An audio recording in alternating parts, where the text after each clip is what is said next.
Vanjo Merano po ng PanlasingPinoy.com. Alam nyo, marami sa atin ang hindi kumakain ng ampalaya. Dahil mapait ito o dahil simple lang yung kadalasang mga niluluto natin dito. Pero ngayon, magluluto tayo ng isang dish na kahit yung mga hindi kumakain ng ampalaya, baka mapakain natin. Isa nga ito sa mga paborito kong dishes na may ampalaya. At ang tawag dito, ampalaya con carne.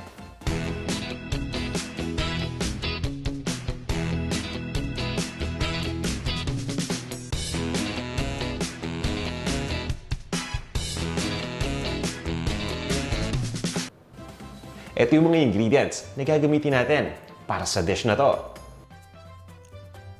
Beef sirloin. Ito naman yung ampalaya. Sibuyas. Oyster sauce. Soy sauce o toyo. Ito naman yung sesame oil. Cornstarch. Gagamit din tayo dito ng bawang at ng luya. Bukod sa mga ingredients na to, kailangan natin ng tubig, ng ground black pepper, at ng mantika. At para sa inyong convenience, nilista ko dito yung mga ingredients kasamang sukat ng bawat isa. Para pag namamalengke kayo, gamitin nyo na lang itong gabay. Kunin nyo lang yung screenshot nito sa inyong cellphone at pumunta na kayo sa supermarket para mamili ng mga ingredients.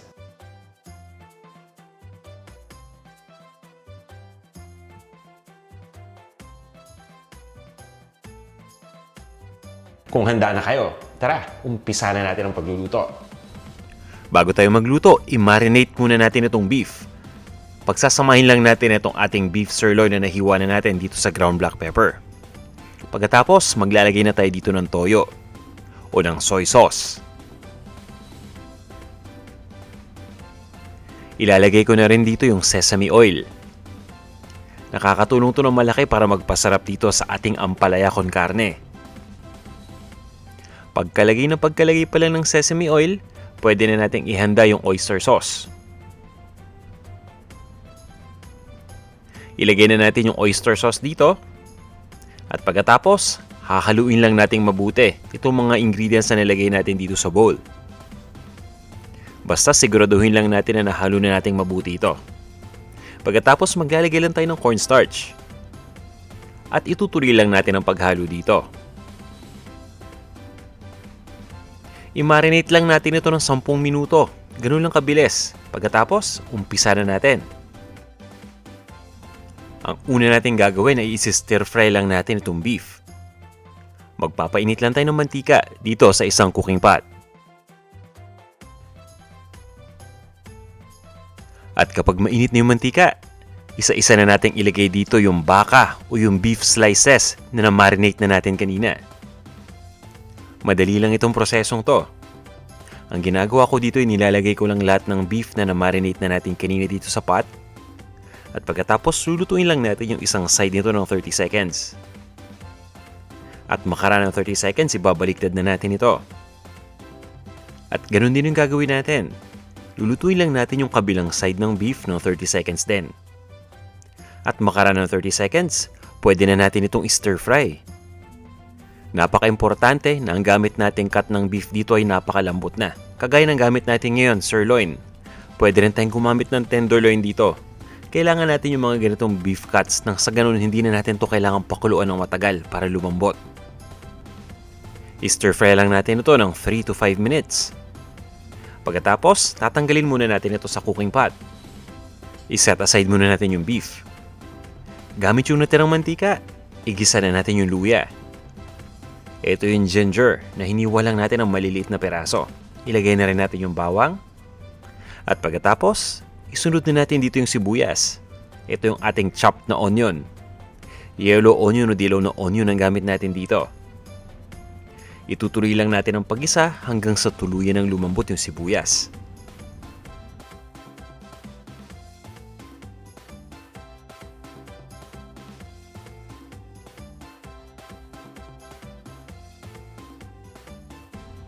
Ngayon naman, ilagay na natin dito yung ampalaya o yung bitter gourd. Tinatawag din itong bitter melon sa ibang lugar. Igigisa lang natin ito ng 1 minuto. Marami sa atin na ayaw kumain ng ampalaya dahil mapait ito. Sana sa pamamagitan ng recipe na to, itong ating ampalaya con carne, ay masubukan ninyong kumain ng ampalaya kahit pa konti-konti lang. Ngayon naman ay ibabalik na natin dito yung ating na stir fry na beef. Pagkatapos ay igigisa lang natin uli ito, isi-stir fry lang natin ng mga 1 minuto uli. Alam niyo, ideal sa recipe na to ang beef. Pero sa inyo ng mga hindi kumakain ng baka, pwede kayong gumamit dito ng manok o ng pork. Ganon din yung gagawin natin, ang sekreto dito para mabilis lang maluto. Hihiwain lang natin ang manipis yung karne. Mapabaka man yan, manok o baboy. Ngayon naman ay maglalagay lang tayo ng tubig. Kung naalala nyo kanina, nilagyan natin ng cornstarch yung karne ng baka, di ba? So habang hinahalo natin itong tubig at niluluto natin, habang tumatagal, yung tubig na nilagay natin unti-unting lalapot ito dahil dun sa cornstarch. Dagdagan pa natin ng konting tubig at ituloy lang natin ang paghalo dito. Papabayaan lang natin kumulo yung tubig dito o yung liquid. Takpan lang natin itong ating cooking pot. Pagkatapos ay itutuloy lang natin ang pagluto dito. Medium heat lang ang gamit natin ha. Mga 5 minuto, okay na yan. Makalipas ng 5 minuto, tanggalin lang natin itong takip. At pagkatapos ay haluin lang natin itong mabuti. At mapapansin niyo, ayun malapot na yung sauce, di ba? Nakakatakam ng tingnan at ang bango pa. Ready na to. Ilipat lang natin sa isang serving bowl at iserve na natin.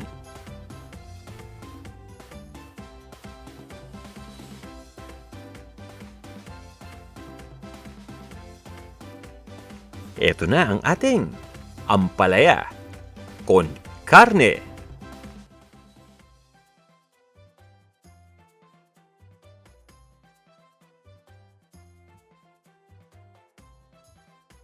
Tara, tikman na natin itong ating ampalaya con carne. Kumuha lang ako dito ng sample sa isang maliit na bowl. Pagsasabayin natin yung beef at yung ampalaya.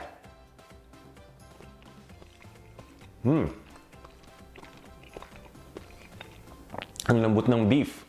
Yung ampalaya rin, walang kapait-pait. Alam nyo, maganda yung nabili kong ampalaya.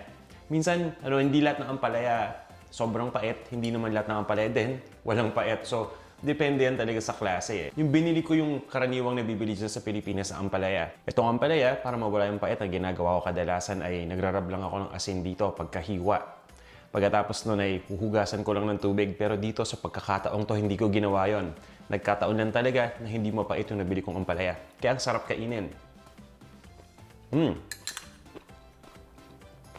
At yung beef talagang napakalasa. Bukod sa malambot, konting nguya mo lang, okay na eh.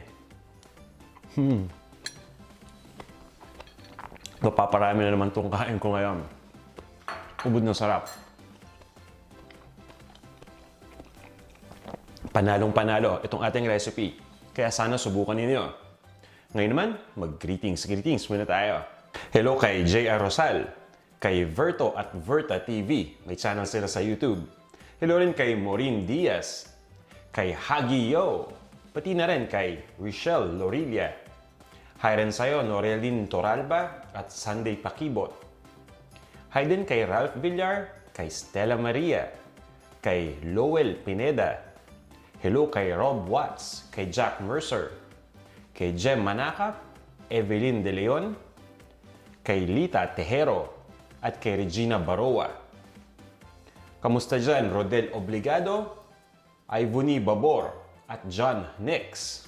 Hello sa inyo, Vincent Pastor, J. Domingo, Dek Diesta, Lorna Pagar, Jaglen De Guzman, Ryan J. at Fe Valdelion Aranda. Sana'y nagustuhan nyo itong ating featured recipe ngayong araw na to. At huwag nyo rin sanang kalimutang ilike itong video na to. Ako, maraming salamat in advance sa pag-like nitong video. At para naman sa inyo na hindi pa nagsasubscribe o nakalimutang mag-subscribe, alam nyo may subscribe button dito sa ilalim ng video na to. I-click nyo lang yon para mag-subscribe kayo dito sa ating Panlasang Pinoy YouTube channel. Mano-notify kasi kayo kaagad ng YouTube tuwing may bago tayong video na in-upload.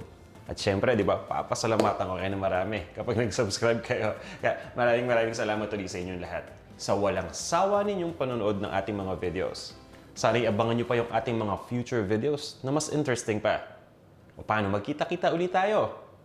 Hanggang sa muli.